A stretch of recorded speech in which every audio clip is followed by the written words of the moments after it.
C 132 নম্বৰৰ C 3 পৰা 1206 লৈ ভাৰতৰ ইতিহাসৰ 12 নম্বৰ ইউনিটৰ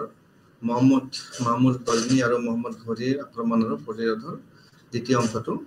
আৰম্ভ কৰিম, কাৰণ ইয়াৰ আগৰ সেশনত আমি প্ৰথম অংশটো ইতিমধ্যে আমি অধ্যয়ন কৰিছোঁ। শেষত সেই ইউনিটৰ শেষত আছিলে Arab conquest of Sindh, triumph without result, কোনো ফলাফল অবিহনে এটা যুদ্ধ হৈছিলে, আৰু সেইখিনিলৈকে আমি আৰম্ভণিৰ পৰা আলোচনা কৰিছিলোঁ। আজি তাতে পিছৰ পৰ্যায়খিনি আমি আলোচনা কৰিম, আৰু সেইখিনিতে আমি এই আলোচনা কৰিবলৈ যাওঁতে আমি কিছুমান উদ্দেশ্য তাত আমি আলোচনা কৰিব লাগিব। আৰু মই ইতিমধ্যে কোৱা মই অকণমান ভুলবশত এটা বেলেগ কথা কৈ দিলোঁ। আচলতে আমি লাষ্ট ছেশ্যন যিটো হৈছিলে, আমাৰ লাষ্ট ছেশ্যনত আমি অকণমান বেলেগ বিষয়ে আলোচনা কৰিছিলোঁ। Ghazni in the north western region of India, যাতে আমি আলোচনা কৰিছিলোঁ। আৰু এই পাঠটো পঢ়াৰ পিছত আমি কিছুমান বিষয় জানিব পাৰিম। ইতিমধ্যে আমি যিহেতু আগত এটা অংশ আলোচনা কৰিছোঁ, আৰু তাত আমি মধ্যযুগীয় ভাৰতত বিদেশী আক্ৰমণৰ বুজাৰ পৃষ্ঠভূমি এইখিনি আমি ইতিমধ্যে আলোচনা কৰিছোঁ। মোহাম্মদ গাজনীৰ আক্ৰমণৰ প্ৰকৃতি, কেনেধৰণে আক্ৰমণ কৰিছিল, তেওঁলোকৰ যুদ্ধ কৌশল বা তেওঁলোকে ঘোঁৰা চালনা বা অন্যান্য তেওঁলোকৰ সৈনিকসকলৰ প্ৰশিক্ষণ আদি কৰি আমি এইখিনি কথা ইতিমধ্যে আলোচনা কৰা হৈছে। ঘূৰিৰ শক্তি বৃদ্ধি, কাৰণ ঘূৰিসকলৰ শক্তি কেনেধৰণে বৃদ্ধি হৈছিল সেইখিনিও আমি ইতিমধ্যে আলোচনা কৰিছোঁ। এতিয়া আমি আৰম্ভ কৰিব লাগিব মোহাম্মদ ঘৰীৰ দ্বাৰা উত্তৰ ভাৰতৰ বিজয়ৰ পৰ্যায়। মোহাম্মদ ঘৰীয়ে উত্তৰ ভাৰতত কেনেধৰণে বিজয় সাব্যস্ত কৰিছিলে, কাক পৰাজিত কৰিছিলে,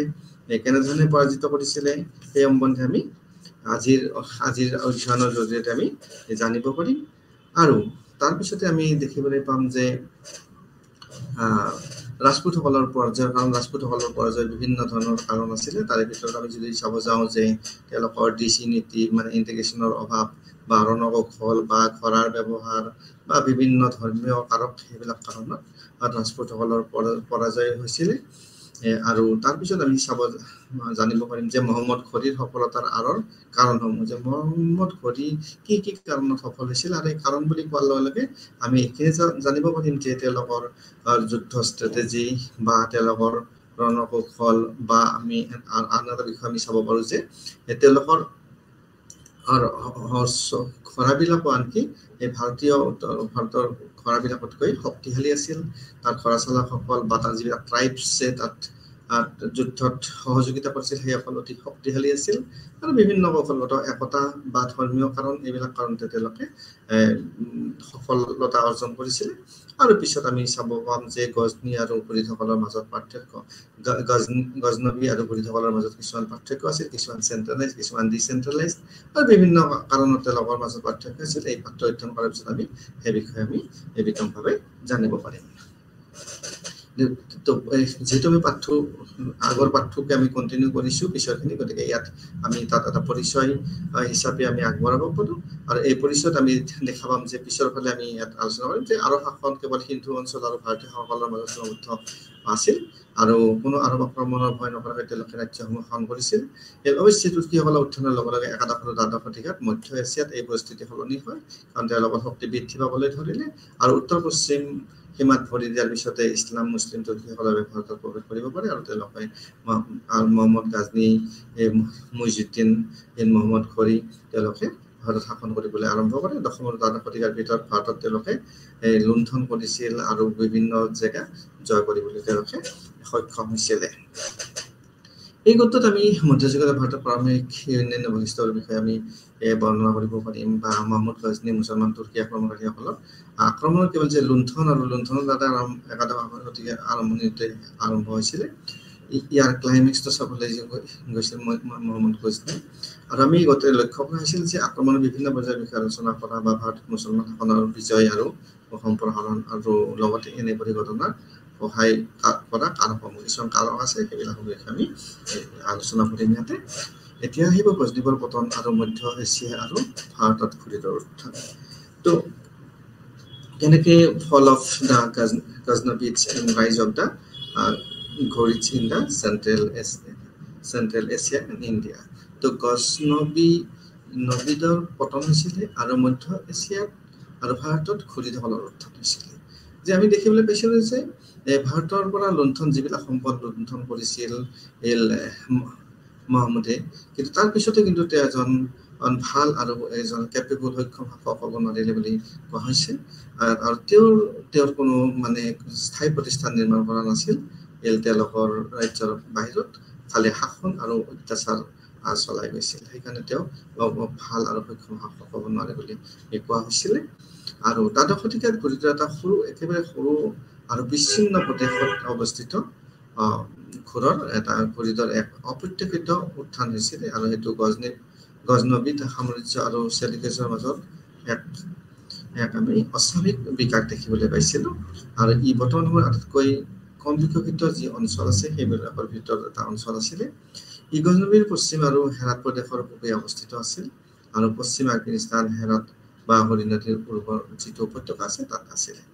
যিহেতু ই এটা পাহাৰীয়া ভূমিৰ দেশত ভাগ কৰা হৈছিল আৰু মুছলমান অধ্যক্ষসকলৰ দ্বাৰা পৰিবেষ্টিত এই পৌত্তলিক অঞ্চল আছিল আৰু তেওঁলোকে শাসন কৰিছিল ইয়াতে অৱশ্যে এইটো দশম শতিকাৰ শেষৰ ফালে আৰু একাদশ শতিকাৰ আৰম্ভণিত গজনবীৰ দ্বাৰা ইয়াক কি কৰা হৈছিলে ইছলামিক কৰা হৈছিল ইয়াৰ যিখিনি মানুহ আছিলে সেইখিনি যে বসতি আছিলে বা লোক আছিল তেওঁলোকক ইছলামিক কৰা হৈছিলে তাৰপিছত ঘূৰিৰ শাসক বা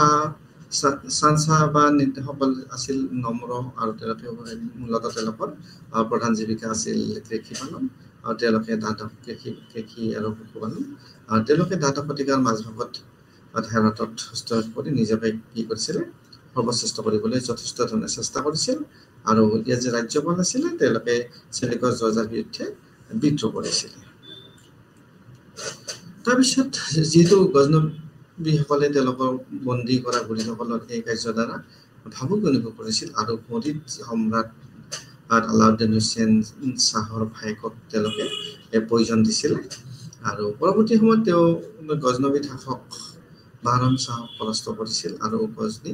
দখল কৰিছিল আমি এতিয়ালৈকে ঘূৰিসকলে চেলজুকিছৰ পৰা মুক্ত হোৱা বিচাৰিছিল আৰু তেওঁলোকৰ খোৰাচান আৰু মাৰভৰ যি সমৃদ্ধ অঞ্চল আছিল তাৰ ওপৰত তেওঁলোকে নিয়ন্ত্ৰণৰ বাবে যুঁজ দিব বিচাৰিছিল আৰু গজনবীসকলৰ দৰে তেওঁলোকৰ মানুহৰ ওপৰত তেওঁলোকৰ যিবিলাক টেক্স গজনবীসকলে যেনেকৈ টেক্স লৈ পেলাই জনসাধাৰণক ভাৰাক্ৰান্ত কৰিছিল ঠিক তেনেকৈ তেওঁলোকে কি কৰিছিলে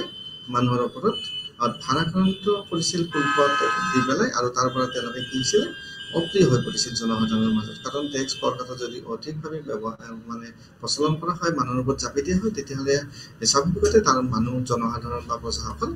অতিষ্ঠ হৈ পৰিব আৰু বিভিন্ন ধৰণৰ বিদ্ৰোহ বা অশান্তিৰ সৃষ্টি কৰিব তেওঁলোকে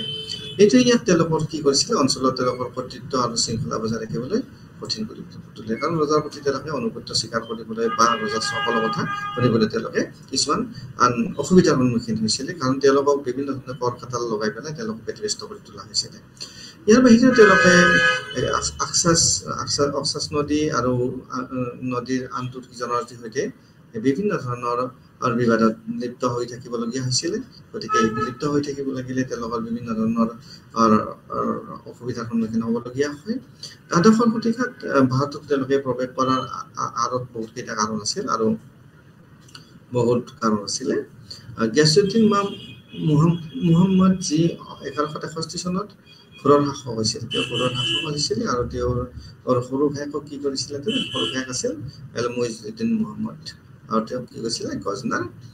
ৰজা কৰি তোলা হৈছিলে তেওঁ ৰজা কৰি তুলিছিল আৰু তেওঁ কি কৰিছিলে তেওঁলোকক ৰজা কৰি তেওঁ মধ্য আৰু পশ্চিম এছিয়াত আত্মনিৱেশ মনোনয়ন কৰিছিল যাতে তেওঁলোকে তেওঁলোকৰ সাম্ৰাজ্য বিস্তাৰ কৰিব পাৰে ধন সম্পদ তেওঁলোকে তাৰ পৰা আহৰণ কৰিব পাৰে তাৰ কাৰণে তেওঁলোকে যথেষ্ট চেষ্টা চলাইছিল তাৰপিছত আমি আগতে আমি কিছুমান কথা জানিছিলোঁ আৰু তাৰ পৰা এইটো অনুমান কৰিব পাৰি যে এই সময়ছোৱাত গুজৰাটৰ যিবিলাক চালুক্যসকলে শাসন কৰি আছিল আৰু তেওঁলোকে মাউণ্ট আবুৰ ওচৰত ঘূৰিসকলক তেওঁলোকে পৰাজিত কৰিবলৈ সক্ষম হৈছিলে গুজৰাটৰ চালুক্যসকলে তেওঁলোকক পৰাজিত কৰিবলৈ সক্ষম হৈছিলে আৰু চালুক্যসকলে চৌহানসকলক ঘূৰিসকলৰ বিৰুদ্ধে সহায়ৰ বাবে অনুৰোধ কৰিছিল যিহেতু এটা বিদেশী শক্তি তেওঁলোকৰ শক্তিৰ ইমান সহজ তেওঁলোকক কৰা নাযায় আৰু সেইকাৰণে কি কৰা হৈছিলে চালুক্যসকলে চৌহানসকলৰ পৰা কিছু সহায় বিচাৰিছিল যাতে ঘূৰিসকলক তেওঁলোকে যুদ্ধত সহজে পৰাজিত কৰিব পাৰে কিন্তু তেওঁলোকে কোনো লাভ হোৱা নাছিল তেওঁলোকক চৌহানসকলে বিশেষ একো এই যুদ্ধত সহায় কৰা নাছিল আৰু চালুক্যসকলে নিজাববীয়াকৈ যুদ্ধ কৰিছিল আৰু সেই যুদ্ধত তেওঁলোকে জয় হৈছিল পৃথ্বীৰাজে অস্বীকাৰ কৰিলে যিহেতু তেওঁ চালুকীয়াসকলক ঘূৰি থকাৰ দৰে সমান প্ৰতিনিধি হৈছিল তেওঁ পৃথ্বীৰাজৰ কথাটো এইটোৱে আছিল যে তেওঁ বিদেশীয়ে হওক বা স্থায়ীয়ে হওক চালুকীয়াসকল বা ঘূৰিসকল তেওঁৰ কাৰণে সমানে প্ৰতিদ্বন্দ্বী দিছিল সমানে শত্ৰু ভাবিছিল আৰু সেইকাৰণে তেওঁলোকে চৌহানসকলক সেই কৰা নাছিলে চালুক্যসকলক তেওঁলোকে চৌহানসকলক কি কৰা নাছিলে সহায় কৰা নাছিলে গুজৰাটত অনুভৱ কৰা বিপৰ্যয়ৰ পিছত তেওঁলোকে যে গুজৰাটত যিটো বিপৰ্যয় হ'ল ঘূৰিসকলৰ আৰু তাৰপিছত কি কৰিছিলে তেওঁলোকে ঘূৰিয়ে তেওঁৰ কাৰ্য পৰিকল্পনা কিছু সলনি কৰিছিল কাৰণ তাত বিপৰ্যয়ৰ পিছত তেওঁলোকে নিশ্চিতভাৱে তেওঁলোকে ভাবিবলৈ বাধ্য হৈছিল যে তেওঁলোকে কেনেধৰণে তাত দৃষ্টি থাকিব বা অন্য ফালে তেওঁলোকে অগ্ৰসৰ হ'ব তেওঁ ভাৰতৰ উত্তৰ পশ্চিম সীমাত প্ৰথমে গাজনবীসকলক বস কৰিবৰ কাৰণে এটা চেষ্টা কৰিলে আৰু সেই অঞ্চলটোকে তেওঁ বাছি ল'লে আৰু 1179-80 চনত পেছাৱাৰত তেওঁলোকৰ পৰাস্ত কৰাৰ পিছত পেছাৱাৰত তেওঁলোকক পৰাস্ত কৰিছিল আৰু তেওঁলোকে পৰাস্ত কৰি পেলাই লাহোৰ অভিমুখে যাত্ৰা কৰিছিল আৰু গজনবীত শাসক খুচৰা মালিকক তেওঁলোকে পৰাজিত কৰিছিল আৰু সেই তেওঁক 1181 চনত তেওঁলোকে পৰাজিত কৰিবলৈ সক্ষম হৈছিলে আৰু তাৰ পিছৰ সময়ত তেওঁলোকে কি কৰিছিলে মালিকক কিছু সময়ৰ বাবে লাহোৰ শাসন কৰিবলৈ অনুমতি দিছিল এনেকুৱা নহয় যে তেওঁলোকে ক্ষমতাচ্যুত লগে কৰিছিল তেনেকুৱা নহয় তেওঁলোকে কিছু সময়ৰ কাৰণে এই অঞ্চল শাসন কৰিব দিছিল কাৰণ তেওঁলোকৰ উদ্দেশ্য বেলেগ আছিল তেওঁলোকে যদি নিজে নিজৰ হাতত দায়িত্ব লয় তেওঁলোকে শাসন সকলো ফালতে কৰিব লাগিব তাতে সামৰিক বা অন্যান্য দিশৰ পৰা তেওঁলোকৰ কিছুমান অসুবিধা আছিল সেইকাৰণে মালিকক এই কিছুদিনৰ কাৰণে তেওঁলোকে শাসন বা চলাই নিবলৈ দায়িত্ব দিছিল যাতে তেওঁলোকে আৰু অগ্ৰসৰ কৰিব পাৰে তাৰপিছতে ঘূৰি তেওঁৰ পঞ্জাৱ আৰু হিন্দুৰ কিছু অংশৰ ওপৰত নিয়ন্ত্ৰণ কৰিবৰ কাৰণে বা সম্প্ৰসাৰণ কৰিবলৈ ব্যস্ত থাকিছিল আৰু সেইকাৰণে এই মালিকক এই শাসন কিছু সময়ৰ কাৰণে চলাই নিবলৈ তেওঁলোকে অনুমতি দিছিল আৰু তাৰপিছত কিন্তু অতি সোনকালে আনকি ঘূৰিসকলৰ দ্বাৰা মালিকক মৃত্যু দিয়া হৈছিল এনেকুৱা নহয় যে মালিকক তেওঁলোকে জীয়াই ৰাখিছিল বা তেওঁলোকে ৰাজ্য শাসন সদায় অনন্তকালৰ কাৰণে চলাই যাব লৈছিল তেনেকুৱা নহয় তেওঁলোকে ঘূৰিসকলে মালিকক কিন্তু তেওঁলোকে এটা নিৰ্দিষ্ট সময়ৰ পিছত হত্যা কৰিছিলে তাৰপিছত আমি এতিয়া তৰাইনৰ যুদ্ধ হৈছিল তৰাইনৰ দুখন যুদ্ধ হৈছিল প্ৰথম যুদ্ধখন হৈছিল 1191 চন আৰু দ্বিতীয়খন হৈছিল 1192 চন 1191 চন আৰু 1192 চনৰ যুদ্ধৰ জয় পৰাজয়ৰ কথাটো যদি আমি ক'ব যাওঁ তেতিয়াহ'লে 1191 চনত ঘূৰিয়ে তাত কি হৈছিলে পৰাজয় বৰণ কৰিছিল আৰু 1192 চনত তেওঁলোকে জয়লাভ কৰিছিলে আমি এতিয়া চাব যদি যাওঁ উত্তৰ পশ্চিম অঞ্চলত এই বিজয়ৰ পিছত ঘূৰিয়ে ইয়াৰ পঞ্জাৱৰ তাবিন্দাত তেওঁলোকে দুৰ্গ দখল কৰিছিল তাবিন্দাৰ দুৰ্গ তেওঁলোকে দখল কৰিছিলে আৰু তাবিন্দা কৌশলগতভাৱে দিল্লীৰ সুৰক্ষাৰ বাবে গুৰুত্বপূৰ্ণ আছিল আৰু তাবিন্দা পঞ্জাৱৰ যদি আমি চাব যাওঁ টেকনিক্যালি দিল্লীৰ সুৰক্ষাৰ বাবে অতি গুৰুত্বপূৰ্ণ আছিল আৰু সম্ভৱতঃ এই একেটা সেইটো কাৰণতে তেওঁলোকে কোনো সময় নষ্ট নকৰাকৈ পৃথ্বীৰাজ চৌহানৰ পৰিস্থিতিটোৰ বিপৰীত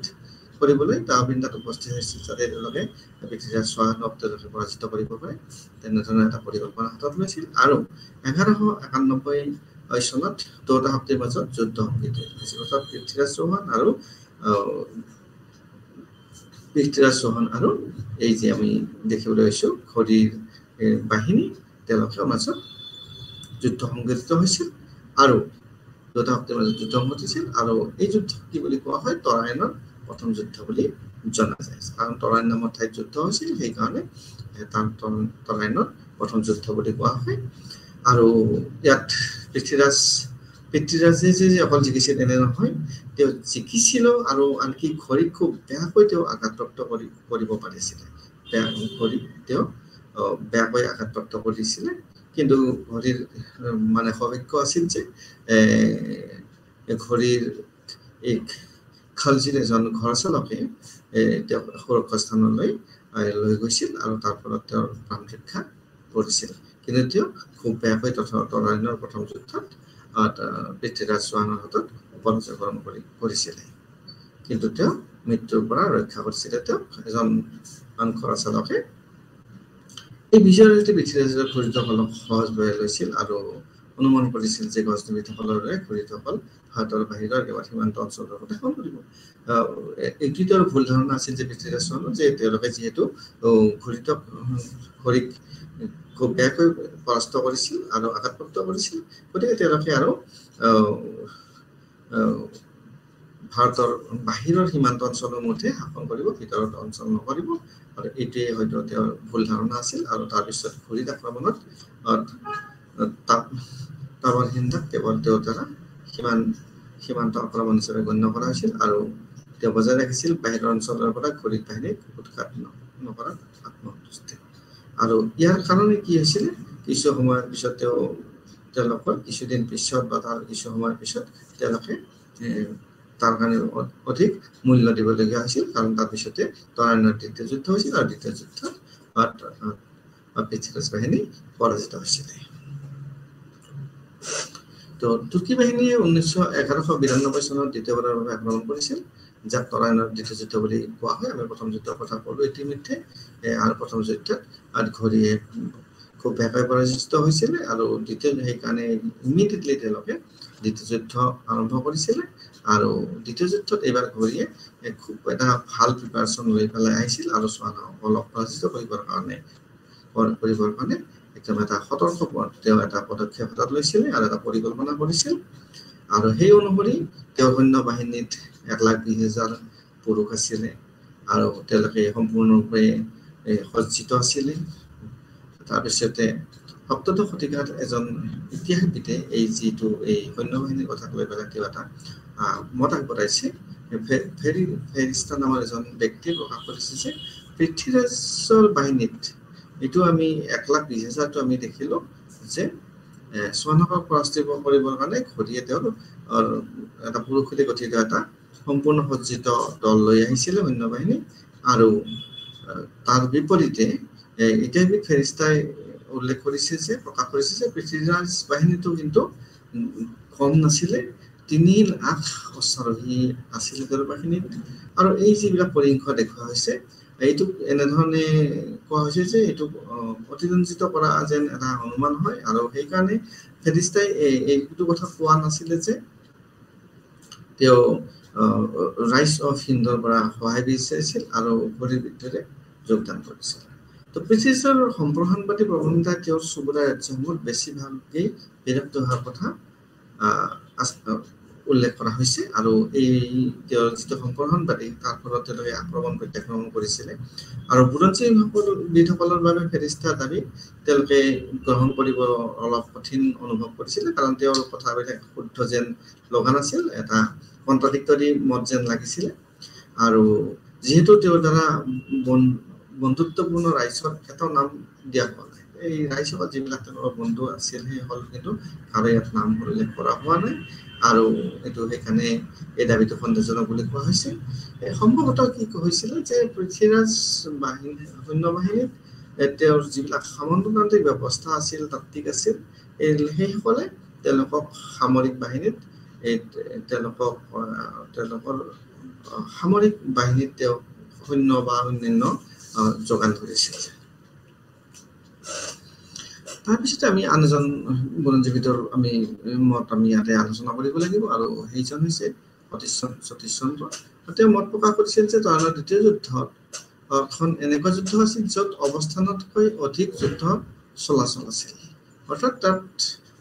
কেনেধৰণৰ আছিল যে যুদ্ধখন যেনেধৰণে হ'ব লাগিছিল তেনেধৰণে হোৱা নাছিল, তাত অৱস্থানতকৈ অধিক যুদ্ধ চলাচলহে আছিল। এই যুদ্ধত চৌহানসকল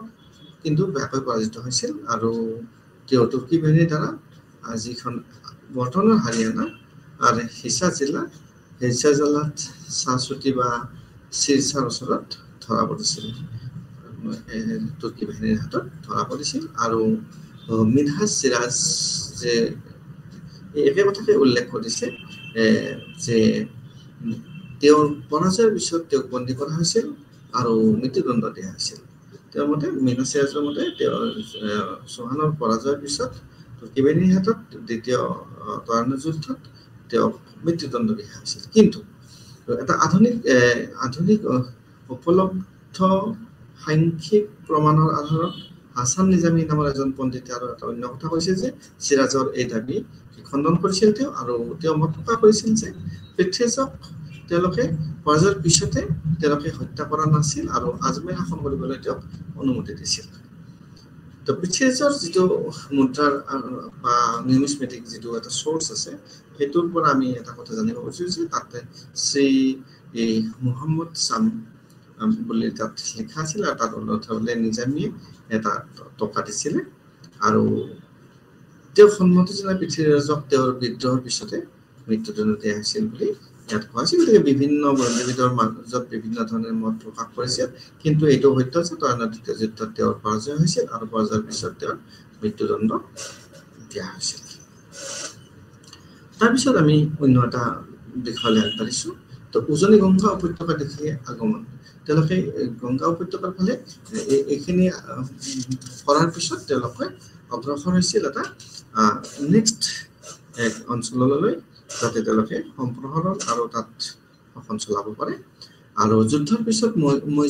মইজুদ্দিনে এক সতৰ্ক নীতি গ্ৰহণ কৰিছিল আৰু বহু ঠাইত তেওঁলোকৰ যিবিলাক থলুৱা নিয়ম সেইবিলাক তেওঁ অব্যাহত ৰাখিছিলে। তেওঁ গোবিন্দৰাজৰ পুত্ৰক দিল্লীত ভাচল হিচাপে ৰাখিছিল। তাৰপিছতে তেওঁ যদিও ফেৰিষ্টাক বিশ্বাস কৰা হয় যে গোবিন্দৰাজে দিল্লীৰ তমাৰ প্ৰধান আছিল আৰু তৰাণৰ দ্বিতীয় যুদ্ধ পৰৱৰ্তী বিষয়লৈ আগবাঢ়ো। এই যুদ্ধত তেওঁৰ মৃত্যু হৈছিল আৰু এই যুদ্ধতে গোবিন্দৰাজৰ মৃত্যু হোৱা বুলি কোৱা হৈছে। আৰু তাৰপিছত আমি দেখিছো যে পৃথ্বীৰাজক আজমেৰৰ ভাচল হিচাপে পুনৰ সংস্থাপন কৰা হৈছিল বুলি কোৱা হৈছে। আনহাতে গুৰুত্বপূৰ্ণ স্থানবোৰ তুৰ্কী নিয়ন্ত্ৰণত ৰখা হৈছিল। তুৰ্কীসকলে তেওঁলোকৰ গুৰুত্বপূৰ্ণ স্থানবোৰক নিজৰ নিয়ন্ত্ৰণলৈ নিবলৈ সক্ষম হৈছিল, গুৰুত্বপূৰ্ণ যিবিলাক অঞ্চল আছিল। আৰু মইজুদ্দিনে শিৱালিক অঞ্চলৰ যিটো আজমেৰ, ইছাৰ আৰু শিৰছাৰ মাজত যিবিলাক সমগ্ৰ অঞ্চল আছিল সেইবিলাক তেওঁলোকে একত্ৰিত কৰিছিল, সংযুক্ত কৰিছিলে। তাৰপিছত আমি দেখিবলৈ পাইছোঁ যে কুতুবুদ্দিন আইবাক, যি হিছাৰ আৰু শিৰছাক তেওঁৰ এজন নিষ্ঠাবান দাসৰ দায়িত্বত ৰাখিছিল। কুতুবুদ্দিন আইবাক এই ইছাৰ আৰু শিৰছাৰ এজন নিষ্ঠাবান দাসৰ দায়িত্বত ৰাখিছিল। আৰু অপৰৰ গংগা উপত্যকাৰ ফালে যোৱাৰ পৰিকল্পনা যিহেতু তেওঁলোকৰ আছিল, তুৰ্কীসকলে দিল্লীৰ কৌশলগত অৱস্থানৰ গুৰুত্ব উপলব্ধি কৰিছিল আৰু তেওঁলোকে কি কৰিছিলে, ইয়াক তুৰ্কীৰ হাতত ৰাখিব তেওঁলোকে বিচাৰিছিল। তো ইয়াৰ পৰা আমি আজমেৰ আৰু দিল্লীত যি পৃথ্বীৰাজ পুত্ৰৰ দ্বাৰা বিদ্ৰোহ হৈছিল আৰু তেওঁলোকে কি কৰিছিলে, বিদ্ৰোহ দমন কৰিছিলে। তাৰপিছত আমি চাব যাওঁ যদি দিল্লীত পোনপটীয়া তুৰ্কী নিয়ন্ত্ৰণত আছিলে আৰু 1193 চনত যি তমাৰ ভাচাল আঁতৰ কৰা হৈছিল আৰু তেতিয়া তেওঁ দেহদ্ৰসৰ সৈতে জড়িত হৈছিলে, যিহেতু দেহদ্ৰসৰ সৈতে জড়িত আছিল তাৰ কাৰণে তেওঁক আঁতৰ কৰা হৈছিল। আৰু আজমেৰকো ৰখা হৈছিল এজন তুৰ্কী ৰাজ্যপালৰ অধীনত, তুৰ্কী এজন ৰাজ্যপালৰ অধীনত আজমেৰ শাসন কৰিবলৈ দিয়া হৈছিল। আৰু গোবিন্দ নামৰ যি পৃথ্বীৰাজৰ পুত্ৰ আছিল তেওঁক ৰণথম্বৰলৈ স্থানান্তৰণ কৰিবলৈ তেওঁলোকে বাধ্য কৰাইছিল, কাৰণ তেওঁলোকে তুৰ্কীসকলৰ বিৰুদ্ধে বিদ্ৰোহ কৰিছিলে বা বিভিন্ন ধৰণৰ ষড়যন্ত্ৰ কৰিছিলে। দিল্লী আৰু আজমেৰক তুৰ্কী নিয়ন্ত্ৰণত ৰখাৰ পিছত যেতিয়া ৰাখিছিলে, আজমেৰক নিয়ন্ত্ৰণত ৰাখিছিলে তুৰ্কীসকলে, তাৰপিছত ঘুৰিদসকলে ভাৰতৰ আটাইতকৈ শক্তিশালী ৰাজ্য আক্ৰমণ কৰাৰ পৰিকল্পনা কৰিছিল, যি আটাইতকৈ শক্তিশালী আছিল আৰু সেইটোৱে আছিল কনৌজৰ গড়ৱালা নামৰ অঞ্চলটো খুব শক্তিশালী আছিলে। তেওঁলোকে সেইটো আক্ৰমণ কৰিবৰ কাৰণে বিচাৰিছিল। আৰু 1194 চনত ভাৰতলৈ উভতি অহাৰ লগে লগে মইজুদ্দিনে দিল্লীৰ চুবুৰীয়া যিবিলাক অঞ্চল আছিল, সেইবিলাক তেওঁলোকে দখল কৰিছিল। আৰু সেইবিলাক যেনে মিৰাট, বাৰণ বা বুলন চহৰ আৰু কয়লপা আলিগড় এই অগতি অঞ্চল তেওঁ 1194 চনত যেতিয়া ভাৰতলৈ উভতি আহিছিল মুইজুদ্দিনে তেতিয়া এইবিলাক অঞ্চল তেওঁৰ অধীনলৈ নিছিল ইয়াৰ যিটো অপৰাধ আছিল অঞ্চল আছিল আৰু যিটো দৰৰ ৰাজপুতৰ দ্বাৰা শাসন কৰা হৈছিল আৰু যেতিয়া দ্বিতীয় যুদ্ধ হৈছিল কিছু সময় পিছত আৰু অঞ্চলটো তেওঁলোকে আক্ৰমণ কৰিছিল আৰু তেওঁলোকৰ নিজৰ অধীনলৈ নিবলৈ সক্ষম হৈছিল তেওঁৰ দৰে শাসকসকলে যি খুব আনন্দিত হৈছিল বা চৌহান আৰু আনসকলক পৰাজয়ৰ প্ৰতি তেওঁলোকে নিৰপেক্ষ হৈ থাকিলে আৰু তেওঁলোকে এনেকৈ তুৰ্কীসকলক বাধা নিদিয়া বা আক্ৰমণ নকৰিবলৈ তেওঁলোকে কোনো ধৰণৰ যত্ন কৰা নাছিলে তাৰপিছত এনে যিবিলাক অনৈক্য বিভিন্ন ৰাজপুত ৰাজ্য ভাৰতক যথেষ্ট এই অনৈক্যৰ কাৰণে বহুত তেওঁলোকে ভৰিবলগীয়া হৈছিলে বহুত লোকচানৰ সন্মুখীন হ'বলগীয়া হৈছিল আৰু মুইজুদ্দিনে বেছিভাগ ৰাজ্য জয় কৰিছিল আৰু এই যি ৰাজ্য জয় কৰিছিল তাত বেছি পৰিশ্ৰম কৰিবলগীয়া হোৱা নাছিল কাৰণটোৱে আছিল যে একতাৰ অভাৱ ইজনে সিজনক সহায় নকৰিছিলে আৰু তাৰ ফলত এই তুৰ্কীসকলক কোনো বাধা দিব নোৱাৰাকৈ তেওঁলোকে নিজৰ অধীনলৈকে বিভিন্ন অঞ্চলবিলাক নিবলৈ সক্ষম হৈছিল তাৰপিছত যদি আমি চাবলৈ যাওঁ গাওঁসকলকো তেওঁলোকে আক্ৰমণ কৰিছিল আৰু এইটো এটা খুব তেওঁলোকৰ ইম্পৰ্টেণ্ট অঞ্চল আছিল আৰু সেই অঞ্চলটো তেওঁলোকে অধীনলৈ নিবলৈ বিভিন্ন ধৰণে যুদ্ধত লিপ্ত হৈছিল তাৰপিছত আমি দেখিবলৈ যদি পাওঁ 1194 চনত মুজি বাহিনী পদযাত্ৰা কৰিছিল আৰু কনৌজ আৰু বেনাৰসৰ ফালে তেওঁলোকে আগবাঢ়ি গৈছিল আৰু তেওঁলোকে চান্দাৱাৰ ইটাৱা জিলাত এখন যুদ্ধত লিপ্ত হৈছিল তাৰপিছত আমি যদি চাবলৈ যাওঁ তাৰ সমসাময়িক সাহিত্য কৰ্মৰ কিছুমান অতিৰঞ্জিত চিত্ৰসমূহ যদি আমি চাওঁ জয়চন্দ্ৰৰ সেনাই দেখুৱাইছে ইয়াত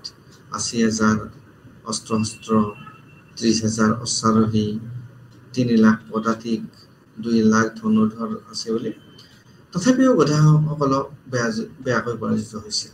বেয়াকৈ পৰাজিত হোৱাৰ বিভিন্ন কাৰণ আছে তেওঁলোকৰ সৈন্যবাহিনী থাকিলে বা অস্ত্ৰ থাকিলে নহ'ব তাৰ কৌশল বা তাৰ ব্যৱহাৰ বা তাৰ যিটো টেকনলজি বা একতা সেইটো থাকিলেহে তেওঁলোকে সফল হ'ব পাৰিব কিন্তু ইমান থকাৰ পিছতো তেওঁলোকে কিন্তু বেয়াকৈ পৰাজিত হৈছিল আৰু 1198 চনত কনৌজকো ঘেৰাও কৰা হৈছিল আৰু 1198 কনৌজখনক আনকি তুৰ্কীসকলৰ অধীনলৈ গৈছিল পৰাজয়ৰ পিছত তেওঁলোকে কি কৰিছিল লুণ্ঠন কৰিছিল বিশেষকৈ ফাতেপুৰ জিলাৰ যিটো আখনি দুৰ্গ আছিল আৰু যিটো গঢ়টোৱালাসকলৰ এটা ধনখৰ আছিল ট্ৰেজাৰী বুলি যাক আমি কওঁ সেইটো এটা ধনখৰ আছিল আৰু সেইবিলাক তেওঁলোকে লুটি লৈ গৈছিল আনকি তেওঁলোকে কি কৰিছিল বেনাৰসতো তেওঁলোকে লুণ্ঠন চলাইছিল আৰু ইয়াত যিবিলাক মন্দিৰ আছিল সেইবিলাক লুণ্ঠন কৰিছিল অকল লুণ্ঠনে নহয় তেওঁলোকে ধ্বংস কৰিছিল সেইবিলাক ছিন্ন ভিন্ন কৰি পেলাইছিল সেইবিলাক ধ্বংস কৰি পেলাইছিল গতিকে তেওঁলোকে ক্ষতিগ্ৰস্ত কৰিছিল আৰু ধন সম্পদ যি আছিল সেইবিলাক আটাইবিলাক তেওঁলোকে লৈ পেলাই তাৰ পৰা আঁতৰি গৈছিল এতিয়া আমি চাব যাওঁ যদি তৰাইনৰ দ্বিতীয় যুদ্ধত চৌহান আৰু গদাসকলৰ পৰাজয় আৰু চন্দৱাৰৰ যুদ্ধত ক্ৰমান্বয়ে তুৰ্কীসকলৰ বাবে আটাইতকৈ ডাঙৰ বিজয় আছিল আৰু এইবোৰ তেওঁলোকৰ বাবে আটাইতকৈ শক্তিশালী শত্ৰু আছিল এইবিলাক যিবিলাক শত্ৰু আছিল সেইবিলাক শক্তিশালী চৌহানসকল হওক বা গদাসকল খুব আৰু আন এটা শক্তি আছিল চন্দৱাৰসকল তেওঁলোক খুব শক্তিশালী আছিল কিন্তু চতুৰ তুৰ্কীসকলে ক্ৰমান্বয়ে এজনকৈ তেওঁলোকে পৰাজিত কৰি সকলোবিলাক অঞ্চল তেওঁলোকৰ অধীনলৈকে লৈ গৈছিল কাৰণ স্থানীয় শাসকসকলৰ মাজত তেওঁলোকৰ একতা নাছিল তেওঁলোকৰ বুজাপৰা নাছিল আৰু তাৰ ফলত তেওঁলোকে তাৰ দুৰ্বলতাৰ সুযোগ লৈ পেলাই প্ৰত্যেকটো অঞ্চল তেওঁলোকৰ আৰু যদিও তেওঁলোকে নিজৰ জেগাত শক্তিশালী আছিল তথাপিতো তেওঁলোকক উৎখাত কৰিবলৈ সক্ষম হৈছিল একতাৰ অভাৱৰ বাবে আৰু তেওঁলোকক এই যে পৰাজয় কৰিব লৈছিল তাৰ পৰা তেওঁলোক অতি আটাইতকৈ শক্তিশালী শত্ৰু আছিল আৰু তেওঁলোকক পৰাজয় কৰিবলৈ সক্ষম হৈছিল তুৰ্কীসকলে এই বিজয়ৰ যোগেদি তেওঁলোকে গংগা উপত্যকাত শাসন কৰিছিল আৰু তেওঁলোকৰ ভেটি স্থাপন কৰিছিল তাত আনকি এই দুখন যুদ্ধৰ পাছতো যিখন যুদ্ধ তৰাইনৰ প্ৰথম আৰু দ্বিতীয় যুদ্ধৰ পাছতো গংগা উপত্যকাত তুৰ্কী আক্ৰমণৰ প্ৰতিৰোধ হৈছিল আৰু এই যে সৰু সৰু বিদ্ৰোহবিলাক আছিল আৰু সেইবিলাক সৰু সৰু বিদ্ৰোহবিলাকক তেওঁলোকে সহজতে দমন কৰিবলৈ সক্ষম হৈছিল। তেওঁলোকৰ উজনি গংগা উপত্যকাত দুৰ্গ একত্ৰিত আৰু সুৰক্ষিত কৰিবলৈ তুৰ্কীসকলক ইয়াৰ পশ্চিম আৰু দক্ষিণ অঞ্চল তেওঁলোকে আক্ৰমণ কৰিছিল, কাৰণ তেওঁলোকে উজনি গংগা উপত্যকাৰ দুৰ্গ আৰু সেইবিলাক সুৰক্ষিত কৰিবৰ কাৰণে তেওঁলোকে ইয়াৰ পশ্চিম আৰু দক্ষিণ অঞ্চলতো তেওঁলোকে আক্ৰমণ কৰিছিল। তেওঁলোকে দিল্লী আৰু মালৱাৰ মাজত যি দুৰ্গ আছিল সেইবিলাকক কৌশলগতভাৱে তেওঁলোকে জয় কৰিবলৈ যথেষ্ট চেষ্টা কৰিছিল আৰু তাৰ ফলস্বৰূপে 1195-96 চনত তেওঁলোকে বায়ানাক ঘেৰা কৰিছিল আৰু তাৰ যিটো শক্তিশালী এই গোৱালিয়ৰ দুৰ্গটো তেওঁলোকে খুব কম দিনৰ ভিতৰতে কি কৰিব পাৰিছিল, ঘেৰা কৰিবলৈ তেওঁলোকে সক্ষম হৈছিল। ঠিক এনেধৰণে তেওঁলোকে বুন্দেলখণ্ড, খাজুৰাহো বা মাহোবা আৰু কালিঞ্জাৰ তেওঁলোকে আৰু ইয়াৰ চান্দেলা শাসকসকলক তেওঁলোকে পৰাজয় কৰিবলৈ সক্ষম হৈছিল। তুৰ্কী বাহিনী পূব আৰু পশ্চিমৰ ফালে সম্প্ৰসাৰণ হ'বলৈ আৰম্ভ কৰিছিল আৰু তেওঁলোকে মুইজুদ্দিন বাহিনীয়ে আখিল বাৰাকো তেওঁলোকে ঘেৰাও কৰিছিল আৰু গুজৰাটৰ যিটো ৰায়ত তেওঁলোকে প্ৰতিৰোধ স্বৰূপে তেওঁলোকে ৰাজপুত বিদ্ৰোহত সহায় কৰিছিল। পূবৰ ফালে আনকি বিহাৰ আৰু বংগকো মুহাম্মদ বিন বখতিয়াৰ খালছীয়ে জয় কৰিছিল। আনকি ইফালেও তেওঁলোকে শাসন কৰিবলৈ বা যুদ্ধ বিগ্ৰহত জয় হ'বলৈ সক্ষম হৈছিল। তো আমি দেখিবলৈ পাইছোঁ যে সকলো দিশতে এনে সম্প্ৰসাৰণ সত্ত্বেও সম্প্ৰসাৰণ হৈছিল সকলো দিশতে, কিন্তু তুৰ্কীসকলে বেছিভাগ বিজয় অঞ্চলসমূহ নিয়ন্ত্ৰণ কৰিবলৈ সক্ষম হৈছিল। য'ত নেকি দিল্লীৰ দুৰ্গ আৰু অপৰৰ পৰা বহু দূৰত থকা গংগা উপত্যকা আছে সেইবিলাকত তেওঁলোকৰ কিছু অসুবিধাৰ সন্মুখীন হৈছিল, যদিও তেওঁলোকে বিভিন্ন জেগাত তেওঁলোকে জয় কৰিছিল বা সম্প্ৰসাৰণ কৰিছিল। তাত কিছুমান তেওঁলোকৰ নিয়ন্ত্ৰণত কিছুমান তেওঁলোকৰ অসুবিধা হৈছিল, কাৰণ সেইবিলাক যিবিলাক শক্তি আছে সেইবিলাক পুনৰাই তেওঁলোকে মূৰ দাঙি উঠি পুনৰ বিদ্ৰোহ আৰম্ভ কৰে। নতুন মধ্য এছিয়াৰ বাবে এই সমস্যাটোৱে তেওঁলোকক যথেষ্ট মূল্য দিবলগীয়া অৱস্থা এটা কৰিছিল। আৰু তাৰপিছত আমি চাব যিটো 1204 চিট যদি আমি চাব যাওঁ, এই সময়ত তুৰ্কীসকল বেয়াকৈ পৰাজিত হৈছিল। চামৰকাণ্ডাৰ পৌত্তলিক কাৰাখনিত তুৰ্কীসকলে আকচাছ নদীৰ ওচৰত তেওঁলোকে এখন যুদ্ধ হৈছিল আৰু তাত পৰাজিত হৈছিল। তো এই সফলতাৰে বিদ্ৰোহ দমন কৰিছিল আৰু পঞ্জাৱৰ পৰা কেন্দ্ৰীয় এছিয়ালৈ তেওঁলোকে উভতি যেতিয়া গৈছিলে, তেওঁলোকে কাৰামাটিসকলে তেওঁক হত্যা কৰিছিলে। আৰু দৰাচলতে তেওঁৰ এই যে নিষ্ঠাবান দাসসকলে তেওঁলোকৰ শাসন একেবাৰে সম্প্ৰসাৰণ কৰিছিলে আৰু ভাৰতত বিভিন্ন অঞ্চল তেওঁলোকে জয় কৰিছিল, আৰু যাৰ দ্বাৰা তেওঁলোকে ভাৰতত প্ৰথম মুছলমান ৰাজ্য স্থাপন কৰিবলৈ সক্ষম হৈছিল। আৰু আমি ইয়াতে এটা কথা মনত ৰাখিব লাগিব যে এই 1204 এই চনৰ সময়ত ঘূৰি তুৰ্কীসকল খুব বেয়াকৈ পৰাজিত হৈছিল, আৰু তেতিয়া কি হৈছিলে, বিদ্ৰোহ দমন কৰিছিল। কিন্তু পঞ্জাৱৰ পৰা কেন্দ্ৰীয় এছিয়ালৈ যেতিয়া তেওঁলোকে উভতি গৈছিলে, তেতিয়া কিন্তু কাৰামাটিসকলে তেওঁক হত্যা কৰিছিল। আৰু হত্যা কৰিলেও তেওঁলোকৰ ইমান পতন হোৱা এইকাৰণে নাছিল যে তেওঁলোকৰ যিবিলাক শাসন সম্প্ৰসাৰণ কৰিবলৈ যিটো ভাৰতৰ যিবিলাক আছিলে দাসসকল আছিল, তেওঁলোকে যথেষ্ট চেষ্টা কৰিছিল আৰু তাৰ ফলশ্ৰুতিতে তেওঁলোকে ভাৰতৰ প্ৰথম মুছলমান ৰাজ্য স্থাপন কৰিবলৈ সক্ষম হৈছিলে। তাৰপিছত আমি যেতিয়া চাওঁ ৰাজপুতসকলৰ পৰাজয় হোৱাৰ কিছুমান কাৰণ, তেওঁলোকৰ কি কাৰণত তেওঁলোকৰ পৰাজয় হৈছিল। ৰাজপুতসকল বহুত শক্তিশালী আছিল, আমি জানো যে তেওঁলোক অতি শক্তিশালী আছিল। তাৰপিছতো তেওঁলোকৰ কিয় পৰাজয় হৈছিল আৰু তুৰ্কীসকলৰ কিয় জয় হৈছিল বা বিজয় হৈছিল আমি এই কথাখিনি আমি ইয়াত আলোচনা কৰিব লাগিব ৰাজপুতৰ পৰাজয়ৰ কাৰণ আছিল বহুতো আৰু তুৰ্কীসকলৰ বিজয়ৰ কাৰণ বহুতো আছিল ৰাজপুতসকলৰ পৰাজয়ৰ কাৰণ বুলি কোৱাৰ লগে লগে ভাৰতৰ তুৰ্কীসকলৰ সফলতাৰ বাবে কেইবাটাও এটা কাৰণ আমি দেখিবলৈ পাইছোঁ আৰু সেইবিলাকৰ ভিতৰত আৰম্ভণিতে আমি যদি ক'ব যাওঁ এই বিতৰ্ক যিটো ব্ৰিটিছ ইতিহাসবিদসকলৰ পৰা আৰম্ভ হৈছিল আৰু ব্ৰিটিছ ইতিহাসবিদসকলে কি কৰিছিলে এই যে ভাৰতীয় ইতিহাসত তেওঁলোকে খুব এটা ডিপলি বুজিবলৈ যত্ন কৰিছিল বা চেষ্টা কৰিছিল কেনেধৰণে কি হৈছিল আৰু প্ৰাথমিকভাৱে যদি আমি ক'ব যাওঁ তেওঁলোকে ৰাজপুত শাসকসকলৰ বিৰুদ্ধে তুৰ্কী বিজয়ৰ বাবে দুটা কাৰণ বাছি উলিয়াইছিল আৰু সেই দুটাৰ ভিতৰত এই কাৰণবোৰৰ তুৰ্কীসকলৰ সামৰিক ক্ষমতা আৰু দক্ষতা আৰু ৰাজপুত শাসকসকলৰ শান্তিবাদী প্ৰকৃতি হিচাপে নামকৰণ কৰা হৈছে ইয়াতে কোৱা হৈছে যে দুটা কাৰক তেওঁলোকে বাছি লৈছে এটাটো হৈছে তুৰ্কীসকলৰ সামৰিক ক্ষমতা আৰু দক্ষতা এটা বুলি ধৰি লৈছিলে আৰু আনটো হৈছে ৰাজপুত শাসকসকলৰ শান্তিবাদী প্ৰকৃতি তাৰ ফলত তেওঁলোকৰ পৰাজয় হয় বুলি ইয়াত কোৱা হৈছে আৰু তেওঁলোকে মত প্ৰকাশ কৰিছিল যে ঘূৰি সৈন্যবাহিনীত যুদ্ধ সঠিক লোক আছিল যুদ্ধ সঠিক মানে তেওঁলোকে এনাৰ্জেটিক তেওঁ যুদ্ধ কৰিবলৈ প্ৰস্তুত তেনেধৰণৰ লোক আছিল আৰু সিন্ধু আৰু আছাছ নদীৰ মাজত যিটো পাহাৰীয়া অঞ্চল আছিল তেওঁলোকে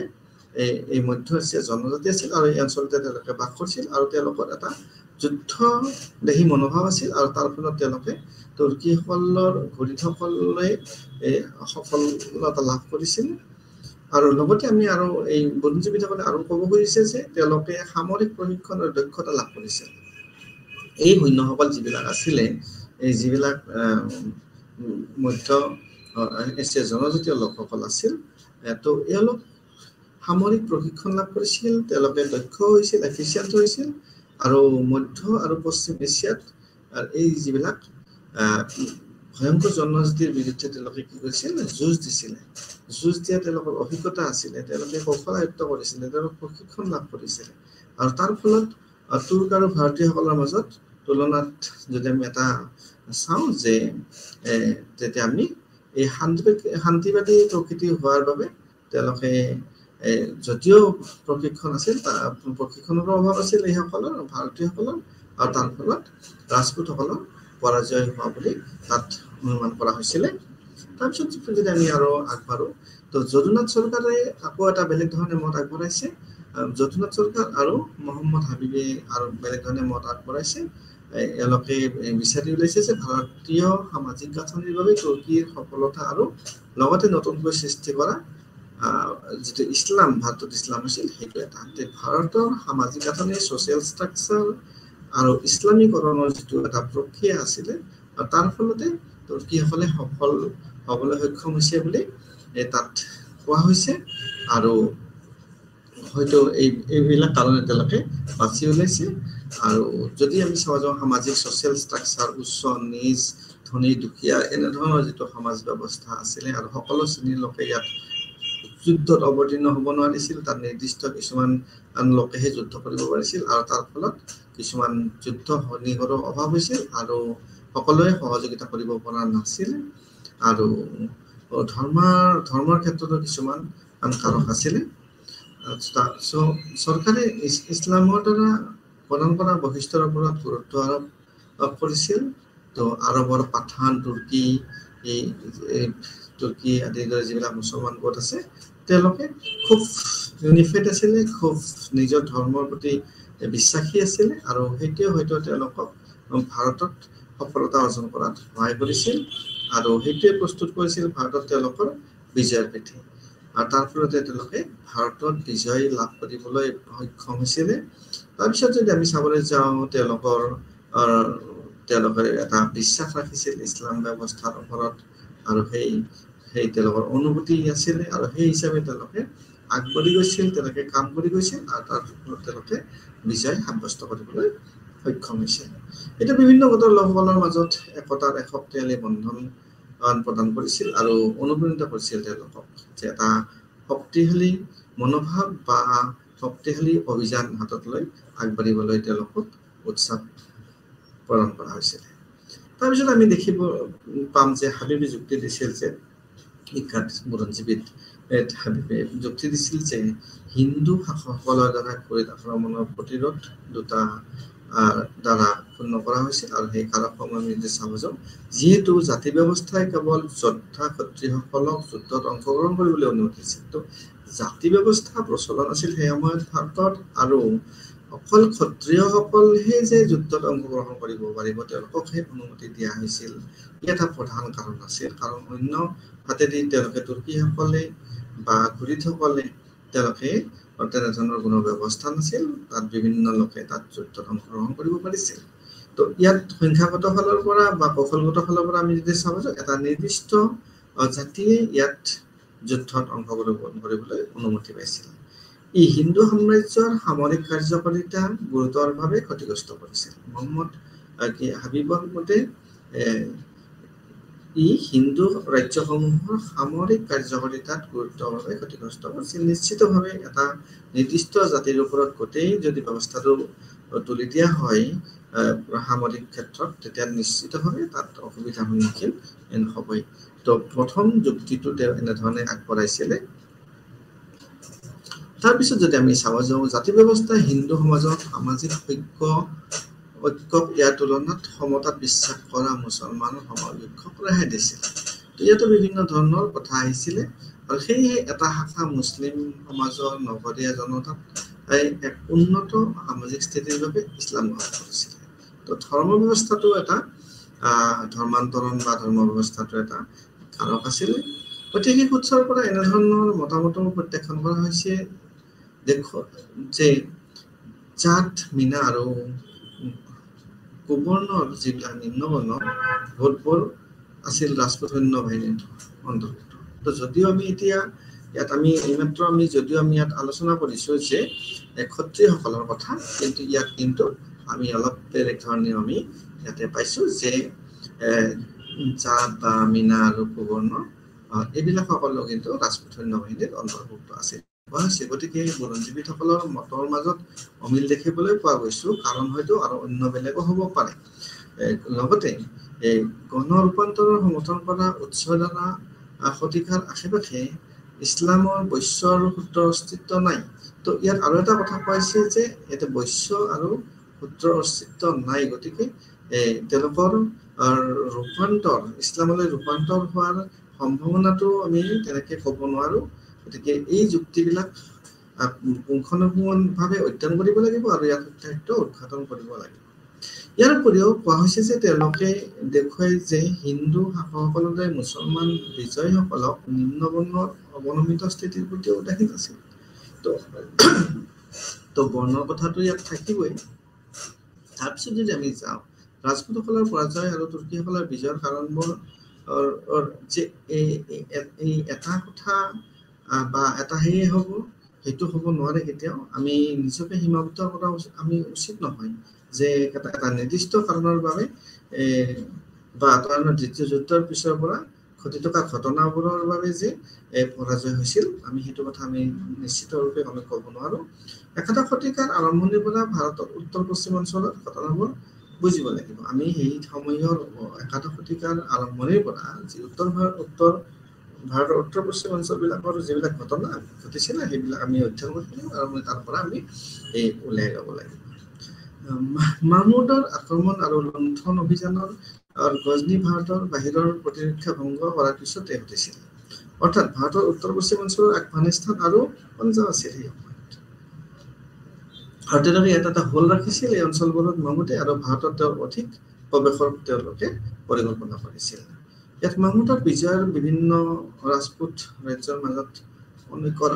আৰু এটা মুখ্য কাৰণ হিচাপে দেখা যায় যে মাহমুদ যে ইয়াত বিজয় হৈছিল, তাৰ মূল কাৰণটো এটা দেখিবলৈ পোৱা গৈছে যে ৰাজপুত ৰাজ্যৰ মাজত তেওঁলোকৰ একতা নাছিল, ঐক্য নাছিল। আৰু আমি আগতে এইখিনি আলোচনাৰ পৰা জানিব পাৰিছো যে আভ্যন্তৰীণ প্ৰতিদ্বন্দ্বিতা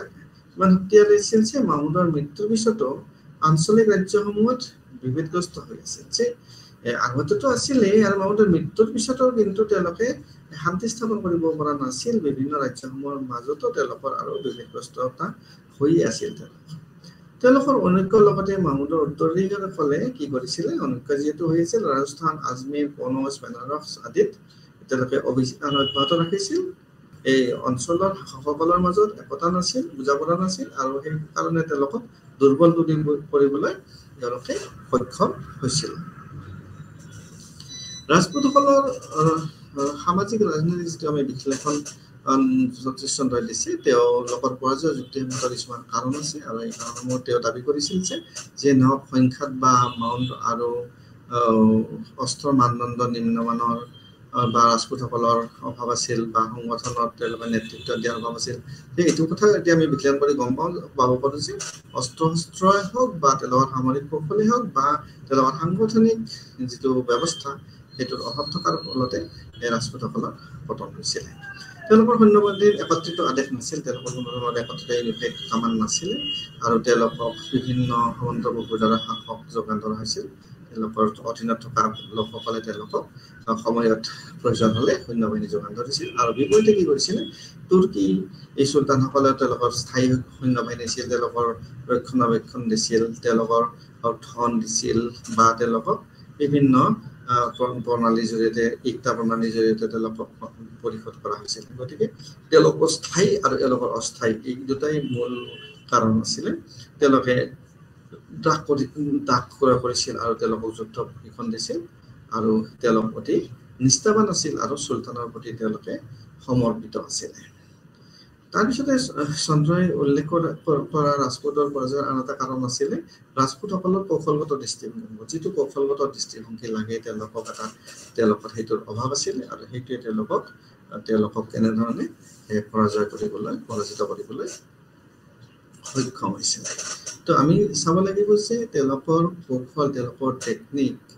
বাহিৰে আন কোনো দেশ নাই। যে এখনে দেশ আছে, ইয়াত আৰু কোনো বেলেগ দেশ নাই, তেওঁলোকৰ বাহিৰে কোনো ৰাষ্ট্ৰ নাই,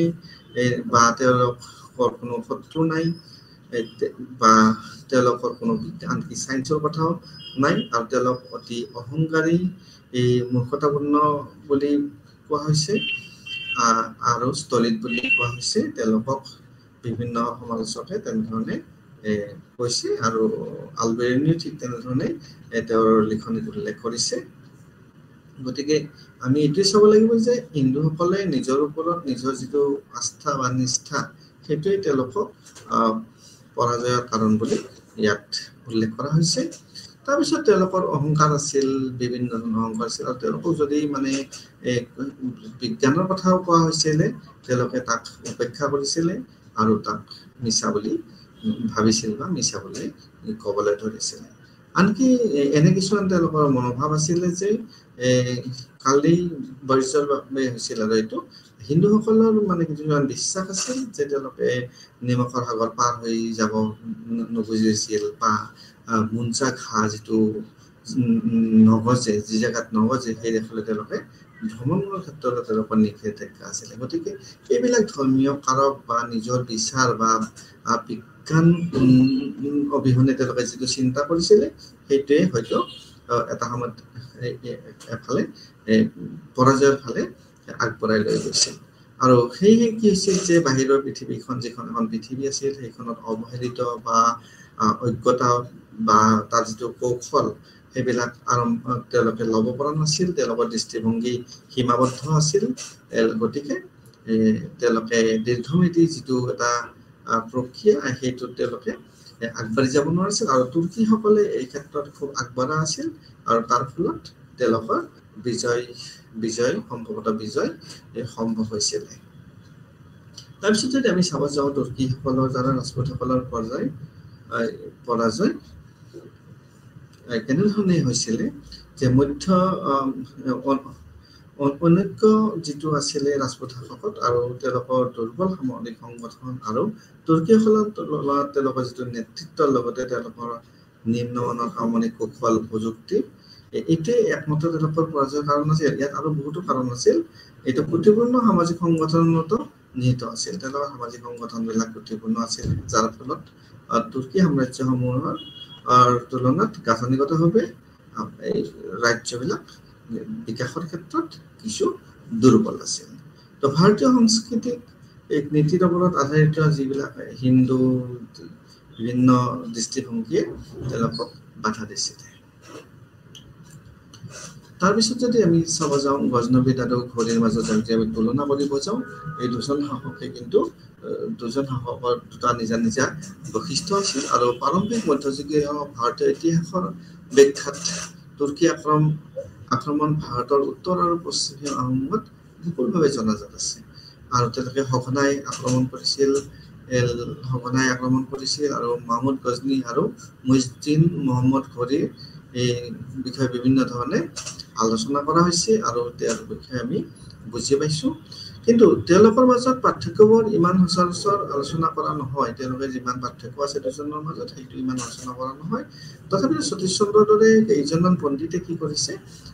চমুকৈ কিছুমান বিষয়ে স্পৰ্শ কৰিছে বা আলোচনা কৰিছে আৰু তেওঁলোকে তেওঁলোকৰ মাজত পাৰ্থক্য উলিয়াইছে আৰু পাৰ্থক্য থকাটো স্বীকাৰ কৰি লোৱা হৈছে মুখ্যতঃ তেওঁ আলোচনা কৰিছিল যে ভাৰতত তেওঁলোকৰ আক্ৰমণ আৰু অন্যান্য কাৰ্যকলাপৰ পৰিপ্ৰেক্ষিতত কিছুমান পাৰ্থক্য পাইছে আৰু সেই পাৰ্থক্যবোৰ আমি এতিয়া যদি চাব যাওঁ তেওঁ মাহমুদক মহিউদ্দিনতকৈ ভাল সেনাপতি হিচাপে প্ৰশংসা কৰিছে মাহমুদক মহিউদ্দিনতকৈ ভাল বুলি এইকাৰণে কৈছে কিয়নো তেওঁ কেতিয়াও ভাৰতত এটা পৰাজয় দেখা নাছিল মাহমুদে পৰাজিত হোৱা দেখা নাছিলে কিন্তু তেওঁ মহিউদ্দিনক এজন কঠিন যুঁজাৰু হিচাপে প্ৰশংসা কৰে কিয় কাৰণে তেওঁ যেতিয়া পৰাজয় হোৱাৰ পিছতো কিন্তু তেওঁ নিজৰ আত্মপৰাজিত হোৱা নাছিল তেওঁ সন্মুখমৰত তেওঁ পৰাজয়ৰ পিছতো অধিক উৎসাহেৰে আৰু অধিক শক্তিৰে তেওঁ যুদ্ধত অৱতীৰ্ণ হৈছিলে সেইকাৰণে এই দুজনৰ মাজত পাৰ্থক্য দেখিবলৈ পোৱা যায় তেওঁ যুক্তি দিছিল যে মহিউদ্দিনে কৰিব বা তেওঁলোকে পুনৰুদ্ধাৰ কৰা বা আৰু তেওঁৰ পৰাজয়ৰ পৰা শিক্ষা লওক আৰু তেওঁ সমগ্ৰ দৃষ্টিভংগী সলনি কৰক যিটো উদ্দেশ্য দৃঢ়তা আৰু ৰাজনৈতিক বাস্তৱতাৰ এক ভয়ংকৰ অনুভূতি দুটাই দেখুৱাই দিছিল তাৰপিছত আমি দেখিবলৈ পাইছো যে পৰাজয় মহিউদ্দিনে তেওঁৰ সম্পূৰ্ণ দৃষ্টিভংগী সলনি কৰিছিলে আৰু ভাৰততে ৰাজস্থানৰ পৰা পঞ্জাৱলৈ তেওঁ দৃষ্টি স্থানান্তৰ কৰিছিলে তেওঁ একেই দৃঢ়তা দৃষ্টিভংগী আৰু তৰাণৰ প্ৰথম যুদ্ধত তেওঁৰ পৰাজয়ৰ পিছত প্ৰস্তুতি দেখা গৈছিল আৰু দ্বিতীয় যুদ্ধত তেওঁ সুন্দৰ বিজয় হৈছিল আৰু তেওঁ দাবী কৰে যে ভাৰতৰ বাহিৰৰ প্ৰতিৰক্ষা ভংগ আৰু আফগানিস্তানত হিন্দু চাহীসকলক তেওঁলোকে পৰাস্ত কৰিছিল আৰু পঞ্জাৱ বা মাহমুদ তেওঁলোকে জয় কৰিছিল আৰু ভাৰতত তেওঁলোকে তুৰ্কী যিটো সম্প্ৰসাৰণৰ শিপা তেওঁলোকে স্থাপন কৰিবলৈ সক্ষম হৈছিল তেওঁলোকৰ ওপৰত বিভিন্ন ধৰণৰ আলোচনা হৈছিল আৰু বেছিভাগে তেওঁলোকক লুণ্ঠন অভিযান বা উত্তৰত আৰু ভাৰতৰ পশ্চিমাঞ্চলত তেওঁলোকৰ সামৰিক কৌশলৰ এটা আক্ৰমণৰ চাৰিওফালে কেন্দ্ৰীভূত হৈ আছিল তেওঁলোকে বিভিন্ন ধৰণে কেন্দ্ৰীভূত ভাৱে তেওঁলোকৰ শাসন চলাই গৈছিল আৰু তেওঁলোকে কিন্তু বেছিভাগ অঞ্চলত তেওঁলোকে অভিযান চলাইছিল আৰু বেছিভাগ অঞ্চলতে তেওঁলোকে লুণ্ঠন কৰিছিল উত্তৰ ভাৰতে হওক বা পশ্চিম অঞ্চলতে হওক আৰু সেইকাৰণে কিছু উত্তৰ পশ্চিম ভাৰতৰ যিটো প্ৰাক চুলতান ইতিহাস আছিলে ইয়াত জটিল সম্পৰ্ক বা বুজাত একো ব্যৱধান ৰৈ গৈছিলে আফগানিস্তানৰ পশ্চিম আৰু মধ্য এছিয়াত তেওঁলোকে বিভিন্ন ধৰণে তেওঁলোকৰ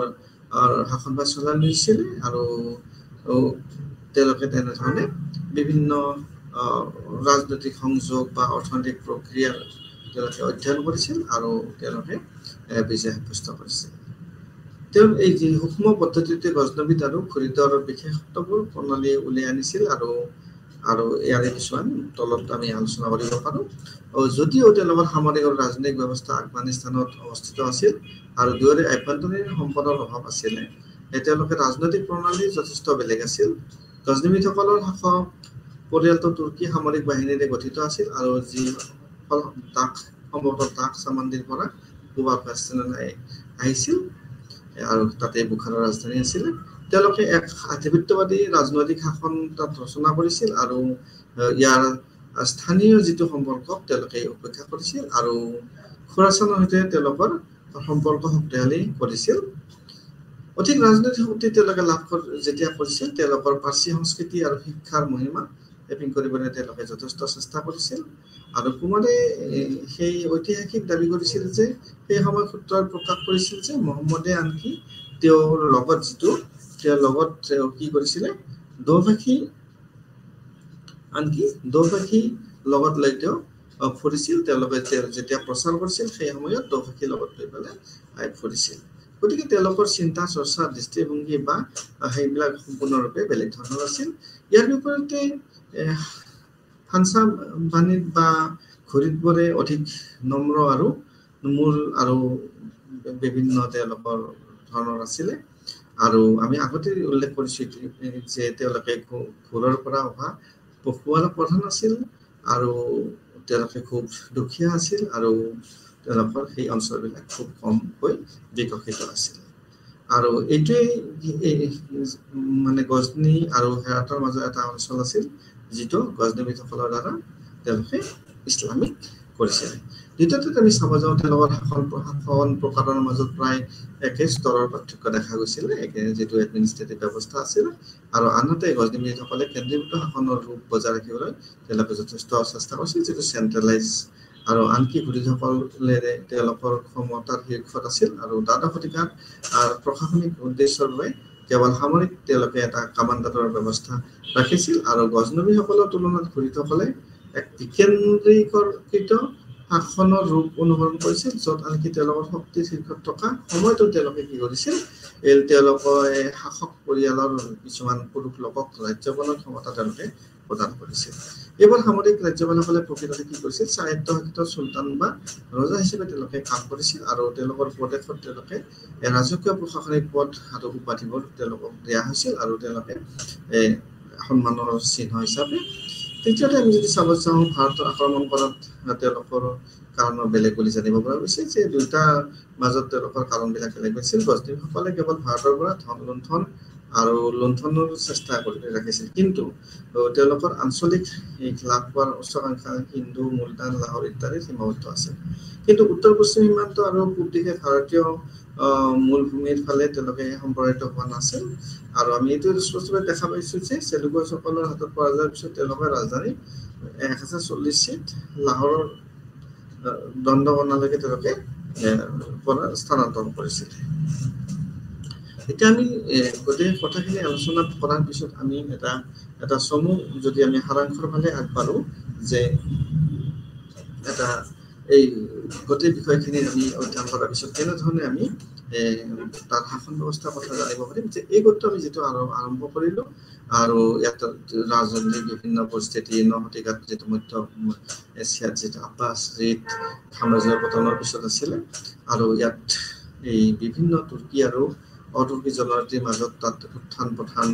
উত্থান পতন চলি আছিল আৰু তাৰ সেইবিলাক সময়ত বিভিন্ন বিশেষত্ব আছিল